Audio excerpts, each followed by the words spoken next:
Everybody, welcome back to another episode of FSi DFS Fantasy NASCAR Pick Show for Xfinity Series. I'm your host, Meguro31.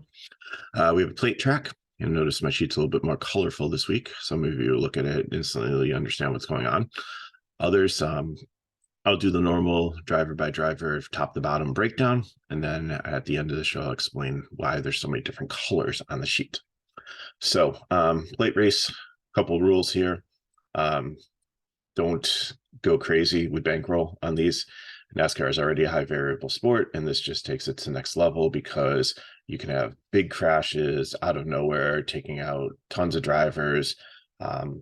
Really not usually dominators here. I mean, sometimes we've had it where like there's been like single file racing and like a couple drivers have led a bunch of laps, but like fast laps change. It's usually different trains of cars, sometimes 2-3 wide, take over the lead.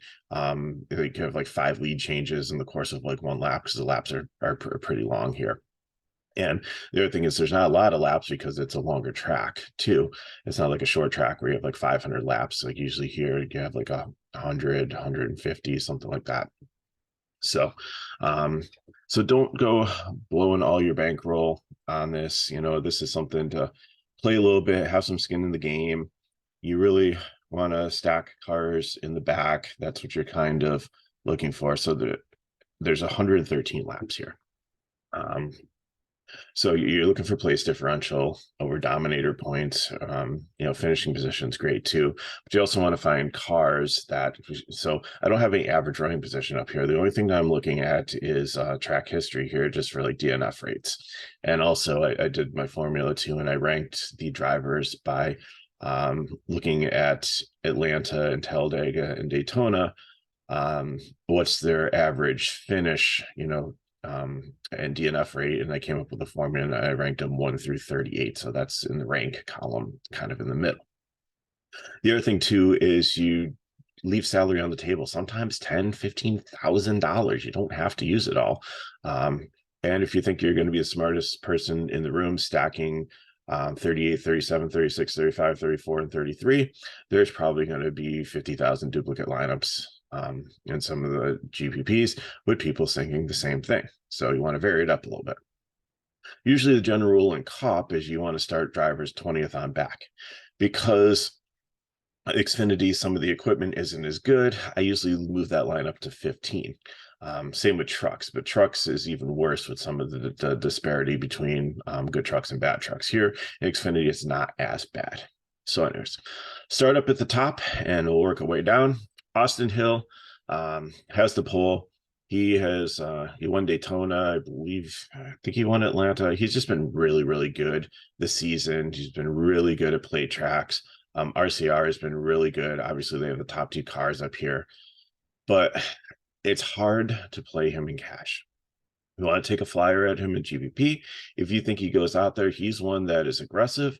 If you look at the laps led, he's led the most laps out of anybody at this track. So he's one that's not going to kind of hide in the back like some drivers do to try to play it safe, wait for the big ones, avoid all the attrition, and then at the end, like rise up and make your move. That's not Austin Hill style. He wants to be out front. He wants to lead the laps. So GPP, I think, you can play him here. Sheldon Creed, I don't think you can. I mean, if you want to pivot off of Hill, if you think Hill gets in a wreck, or Creed could be the one that wrecks him. Creed could be the one that wrecks himself. Creed could be the one that wrecked 20 people. He is aggressive also, but his average finish here in 2 races is 18th. In Daytona, it's not much better. It's somewhere in the 20s. So I must have him as a fade. I mean, if you're playing 150 lineups and you have to throw Creed in one just in case, he's for some reason leads a lot of laps and ends up finishing first, that's fine. There's no place differential. He should be able to pay off his price tag at 8,000 if he does finish, in the top 5, especially if he wins a race and leads some laps. John Hunter Nemechek at 10-2, 3 races here, 2 top 10s, 11th overall finishing. So I really don't love him here. So I think he's a fade. Parker Rutcliffe, I know he finished 4th in Daytona. He hasn't raced at Talladega, so the track statistics, and he has number 1 only because it's a small sample size. There's only 1 race, so you really can't look at that. But He has been holding his own here. I think he's a very intellectual driver. Jordan Anderson has put a lot into this program with he and Burton, and I think they're definitely a team on the rise. Can he hold and stay in the top 10 or top 5? I don't know. With just one sample size, I gotta be a fade on him here. I don't. I if he's in the optimal lineup, I will be completely shocked. Jay Buford, Big Red Machine. Great to see him back in the Big Red Machine car. This is the second car for Big Red Machine, the number 5. 48 is Parker Klingeman. But again, he's starting way too far forward here. I mean, he had 2 races at Talladega, 15th place, DNF, no DNFs, 16th overall. Lots of like good things here, but he's starting too far forward. So I really can't play him. Anthony Alfredo, surprisingly, 4 races, 2 top 10s. He's someone who's been sneaky, but the BJ McLeod car scares me. And BJ McLeod's strategy usually as a racer, and usually when there were more BJ McLeod cars, they would all like kind of hang out at the back and avoid. So I could see him dropping back early. Again, I don't know if he can finish in the top 10 here, so I am as a fade. Allgaier is the first one in the top 10 besides Hill that I feel comfortable maybe playing in a GPP. And I wouldn't play more than probably one guy in the top 10 in your GPP. So take your shots at who you think can get up there. So Allgaier has 4 top 5s, his number 1 this one. They led 105 laps, so he's kind of like Hill. He wants to be up there. But 40% DNF rate in 15 races. That's almost half the races he's found trouble. And I think it's because he stays up front. I think it's because he's aggressive. So I don't really like him here. If you want to play him in a GPP, if you think this is his year, take a shot. That's fine, but he's the only one from the top 10 to play. Judd Burton, same thing. Judd Burton owns a win here. I think it was a rain shortened one when he was with Joe Gibbs potentially. But out of 6 races here, he's finished every single race. So I mean that is phenomenal with 2 top 10s and 3 top 10s and 2 top 5s. He's led a couple laps here, so it's not like he hides in the back. And again, this Jordan Anderson program. So I think, if Hill's not your GPP play, I think that this is probably the best one here, just based on his track history and his 4th overall ranking at all plate tracks. I think Judd Burton will definitely be somebody that I play in a GPP today. Hemrick, Cully Racing. Cully does decent at these tracks. 13th, 2 top 5s, 3 top 10s, led some laps, but 17th overall finishing position and 28% DNF rate. So it's kind of concerning for me. Seems like he finds some trouble at 9,100. It's kind of, again, probably salary's not going to matter here, but I don't know if I want to unplay him here. Brett Moffitt, I've been the Brett Moffitt whisperer. I don't believe this is the week, even though he's got 1 top 5, 2 top 10s, but a third of the races, so 2 out of the 6 races he hasn't finished. So this is not the week for Brett Moffitt. GPP to fade. Chandler Smith, again, another Cully car here. In 1 race, finished last. So I really can't look at that. But if I throw in his Daytona and Atlanta numbers, he's got a 22 overall finishing position rank for me. So that's not good, starting in 11th position. So he's GPP to fade to me. Sammy Smith, 2 races here, 28th, 50% DNF rate, same thing with Truex. I mean, they're almost identical. They're Joe Gibbs cars.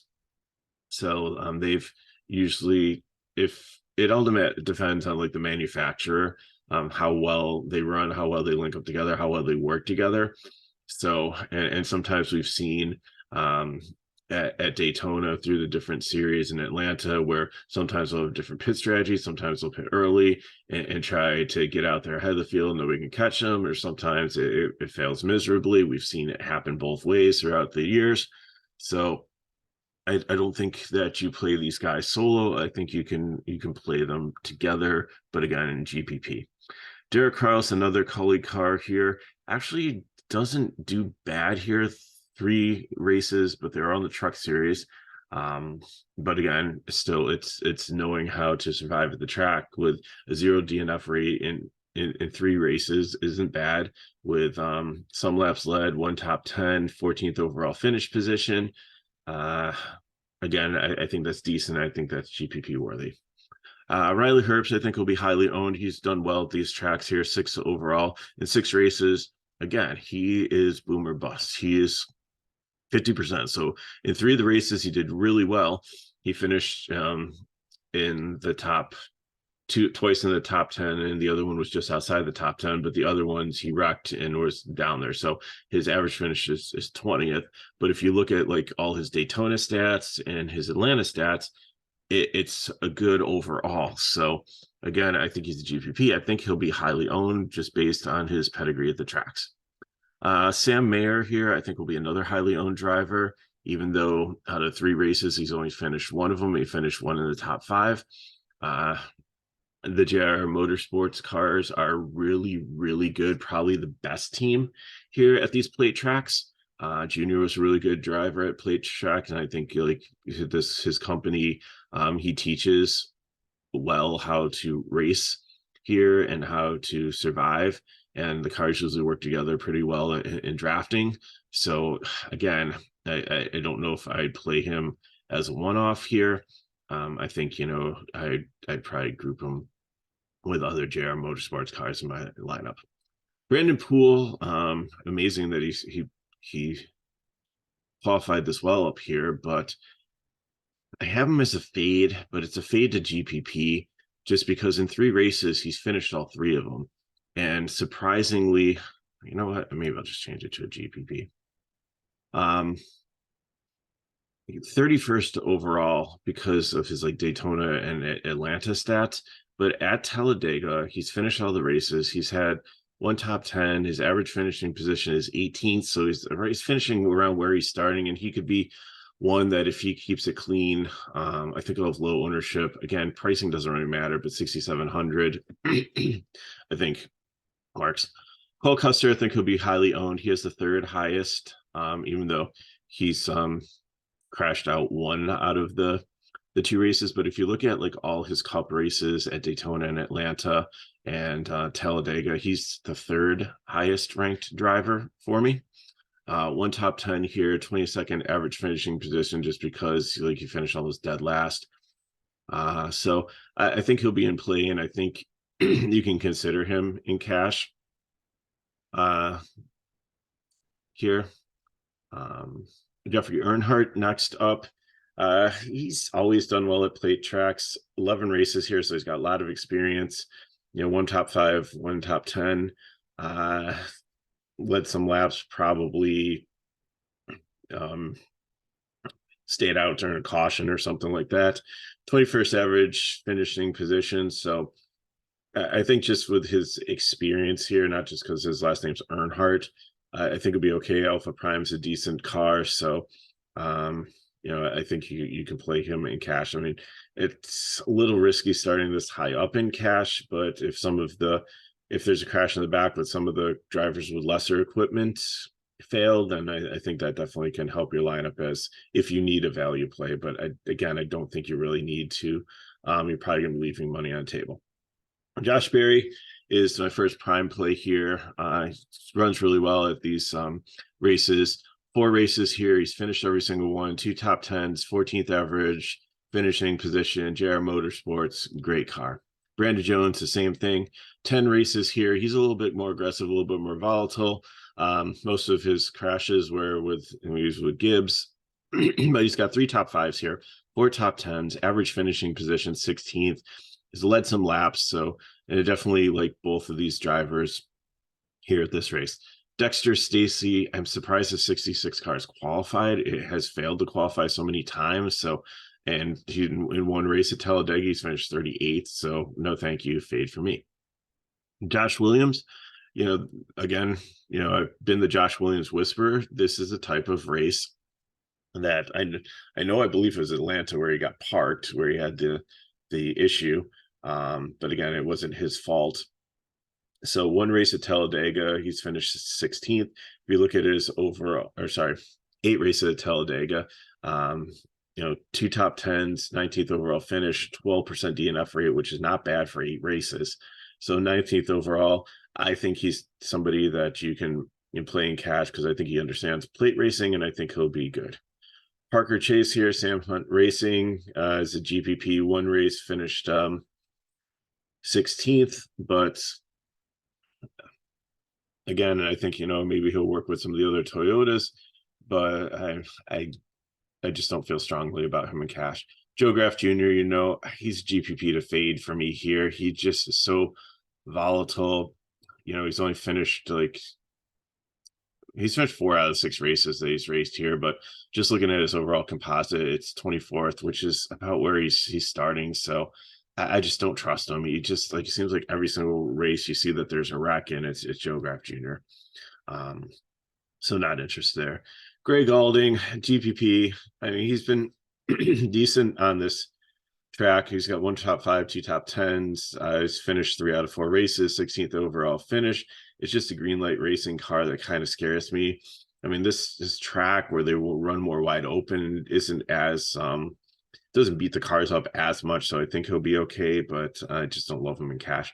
Kyle Sieg, these RSS cars do really well at these tracks. He's raced here only once and finish in 18th, but 17th overall in composite if I look at all the tracks that he's raced.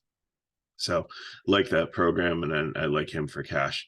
Cesar Baccarelli, Alpha Prime, 6 races here, 50% DNF rate, 26 overall. So GPP, if you're building from the back and throwing in all these guys 25th through 38th, I think he goes in your player pool, but he's not one of my favorite plays. Garrett Smithley, really like this play. I think it's very underrated play. And JD Motorsports, I know people look at that, but this 4 cars has done better than 6, it seems. So he comes in number 5 overall with composite score. If you look at all the tracks that he's run, especially when he ran Cup during the COVID years, did really well at plate tracks. 6 races at Talladega, 2 top 10s. He's led 1 lap, 13th overall finish position. This guy understands how to stay out of trouble. So I will be playing some Smithley. I think he's a very safe play back here. Kaz Grala, sorry, I think it'll be high owned just because there's a Toyota in the back, and if people are playing Toyotas together.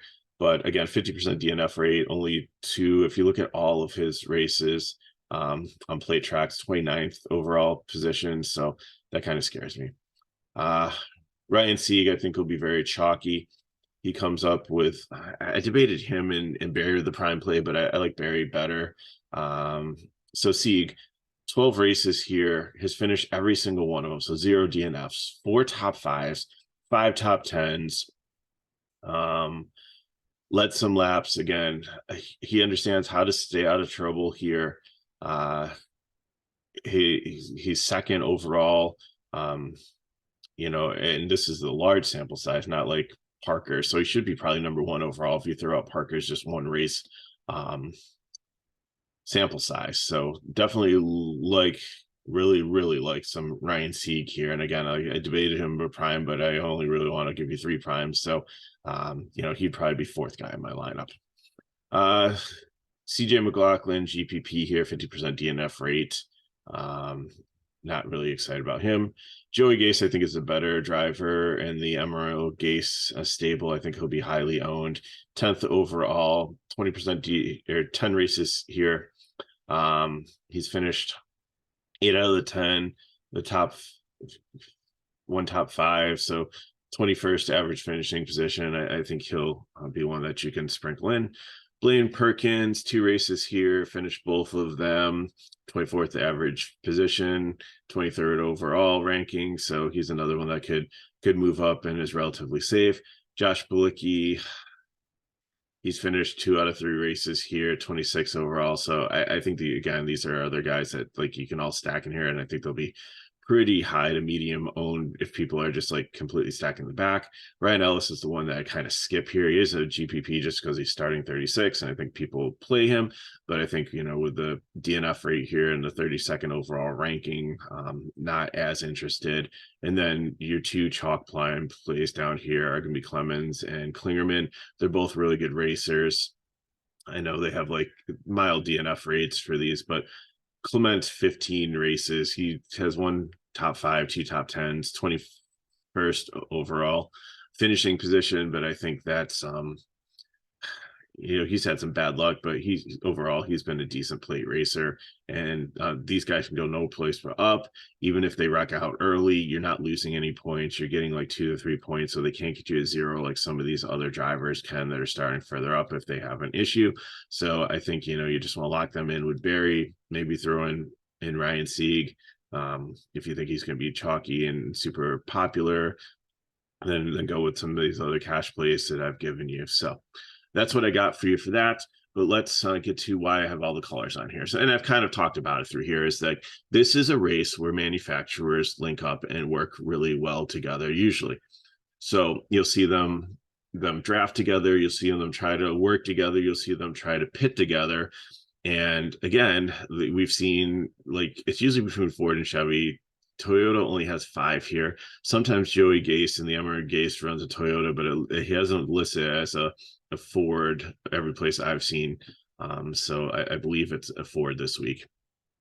So the Toyotas, I mean, if you want to play all 5 together, that's fine. I just don't like Nemechek starting that 5 Ford. So that's why in red, I gave you the 4 Toyotas that I play in, and then I'd mix in 2 other drivers with them if you're going with that lineup. Ford wise, they work really well together. And if I was building a Ford stack, I'd go with the Stuart Haas ones with Herbst and Custer. And then the Ryan Sieg ones, I'd take Kyle Sieg and Ryan Sieg. I think that's a very solid Ford stack. And if you want to fill in with other Fords to finish it off, that's fine. Again, I just like with McLaughlin and Gase, I'm a little hesitant, and Moffitt's starting a little too far forward. Mathematically, it probably works for you, but I would probably mix in some other cars, and there's just so many Chevys in the field that maybe some Toyotas mix in with the Fords would make sense in that stack. And then Chevys, you have Chevys everywhere. And my favorite Chevy stack would probably be JR Motorsports cars. I don't know. I'll go just like with the 40% DNF rate starting too far forward. I'd probably leave them off. It's your discretion if you want to put them in, but my stack would be Mayer, Barry, Jones, and then Klingerman. I'd throw in there. I think he would kind of work with them, even though I think Big Machines has like an RCR affiliate, but you'll probably see them working together. So then on the other column, the team, I have the teams highlighted. So Gibbs is another team to stack. Like I said, if you want to put them all together, the Sam Hunt cars are kind of Gibbs. So all these Toyotas are kind of the same affiliation together. The JR Motorsports cars are in green here. I have the Cully cars in yellow, and then the C cars in purple. I know there's other teams here, like Alpha Prime has 3 cars, but I really don't see them like as a stack, or GGM or the Big Machine Racing. Childress, if they were starting not 1 and 2, I think would definitely be in play. So there's just some other strategies. So you can just pick your guys a la carte, like I had here with my prime and cash plays. If you want to build a Toyota stack, a Ford stack, or a Chevy stack, that's fine. If you want to do a team stack, because they usually work together, even though we've seen them get aggressive at the end of races and wreck one another sometimes. That usually happens more with Penske cars, and they're not in this race. So that's good. So that's what I got for you. Again, don't play a ton. Don't of money on this. Just play a little bit just to enjoy the race. Don't feel you have to use the whole bankroll. And again, you want to put place differential over people that are up front and leading. You probably want to start 15th on back. Most people will tell you 20th on back to build your lineups and stack those. And like I said, I'm looking at the DNF rates, and then I'm looking at my ranking from, all the different plate tracks together, not just Talladega. And that's how I'm going to be able to build my line. So if you have any questions, put them in the comments below. Hit me up at MegaRuler31 on Twitter. If these videos help you, as always, please like it, subscribe to our channel if you haven't already. We just see that number continue to grow and grow and grow. And the more that people subscribe, I think the more the algorithm gets it out to new people so that they can join us and benefit and share with their friends. I just thank you so much for those of you who have given us the kind comments and how we've helped you and how you've shared with other people and that they've come and joined and we've helped them also. So that's what I'm here for, to help you out with this, to be able to play fantasy NASCAR DFS, not to lose a ton of money, to make a little, it's a slow game. Maybe you hit a big one. That's awesome. I've seen some people over the last couple of seasons who have, based on help from the videos, and that just makes me so happy that, we can do that for people here. So if you want more information on FSi DFS, you can look into the description of the video. All the information's in there. So going to sign off for now. I got 2 Major League Baseball videos to make, and I will be back tonight for the Cup video. So have a good weekend. Good luck in your contests. You know how to get a hold of me. I'll see you next time.